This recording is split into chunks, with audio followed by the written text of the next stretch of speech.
The Alberta Federation of Labour released a statement today criticizing the UCP government for Bill 81, which it says is anti-democratic. So I'm going to talk to political scientist Dr. Duane Bratt at Mount Royal University about that. So welcome to the interview, Duane. Hey, thanks for having me, Markham. So look, does the AFL have a point here? I mean, are they being unfairly targeted by the UCP? Yes and no. And I realize that's a complicated answer, but we have to unpack this a bit. And the principle of what the government is trying to do is to separate a political action committee, a third-party advertiser, whatever term you want to use, from a political party.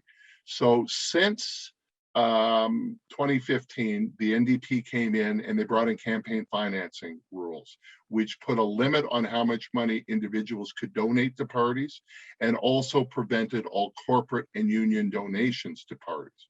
Well, when those kicked in, then you had these outside groups formed, just like in the United States, that could accept corporate money, could accept union money, and they participated in the 2019 election, and they're largely unregulated. There are a few things that the government has tried to prevent them from doing, but they're largely unregulated. So the issue is this a major loophole that you've got a third-party group that can accept huge donations from individuals, can accept money from unions, can accept money from corporations, and they're acting on behalf of an actual political party. And it's the same challenge that Americans face. And so so what the UCP though is doing in specifics to this is they're saying if an organization is on the executive of a party, then that will ban them from contributing to a third-party advertiser. This singles out the Alberta Federation of Labour because they're, under the NDP Constitution, a member of the executive, because the NDP was formed as part of the labor movement.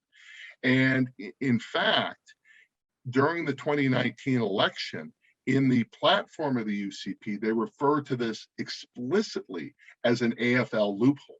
So in that sense, Gil McGowan is exactly right that the AFL is being singled out for this, but the actual general principle, I don't have a problem with. I think there needs to be better separation between parties and third-party advertisers.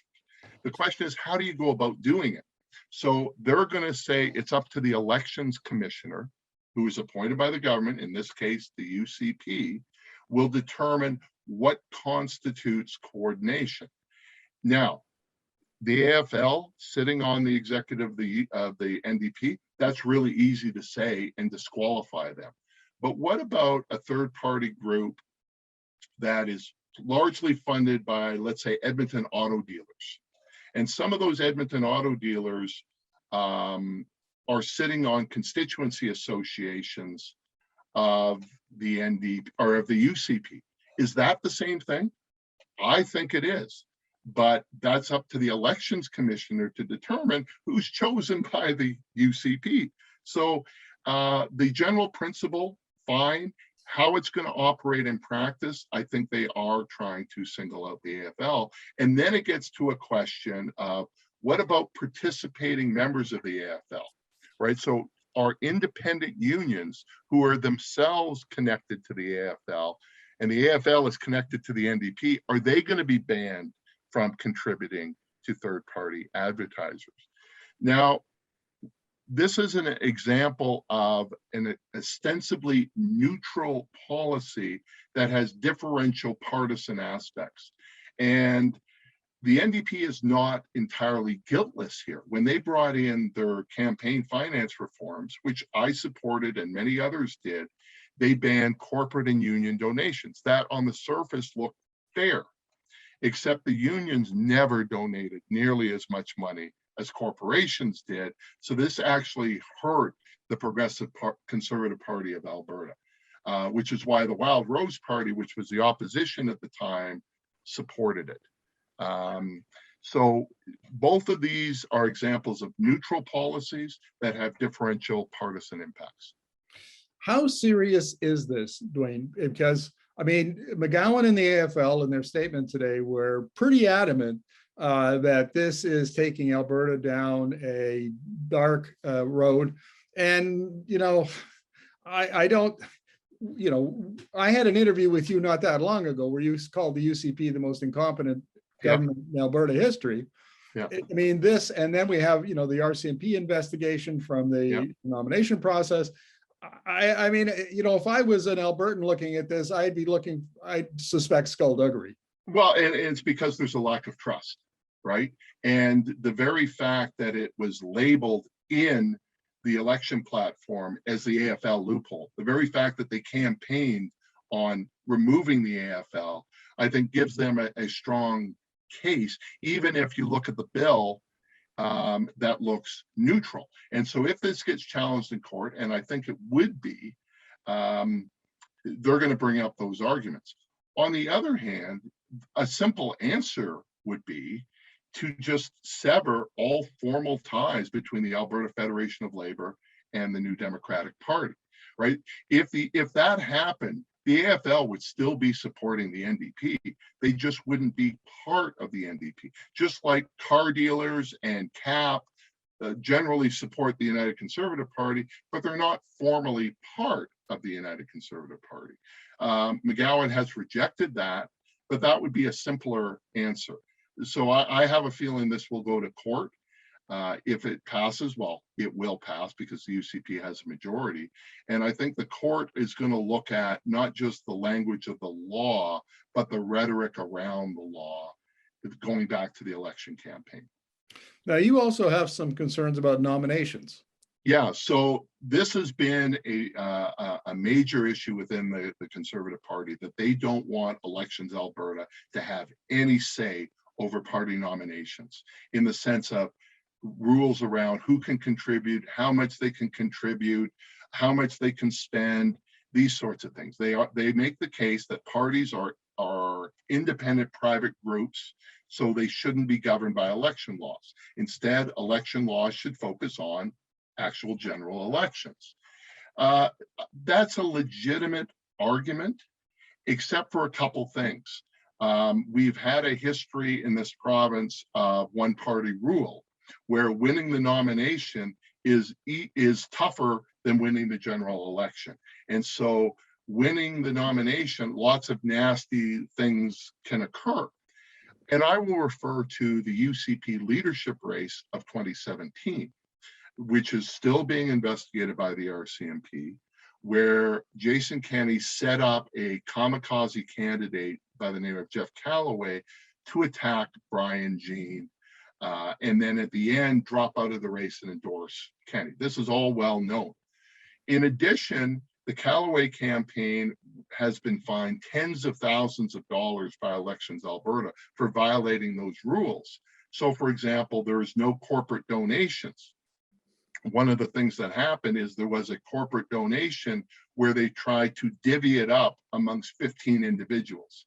And that was so transparently obvious that the elections commissioner, Lauren Gibson, said, no one believes that this is a corporate donation and we're going to fine you for that. What they haven't been able to figure out is where the initial $60,000 came in the first place.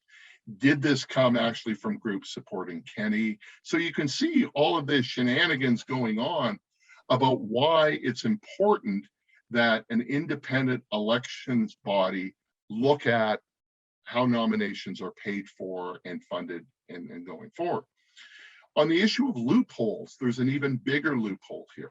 While the government is saying that Elections Alberta should have no rules on how parties function, they're still putting a cap in on how much you can spend. So a spending cap on a nomination race of about $12,000.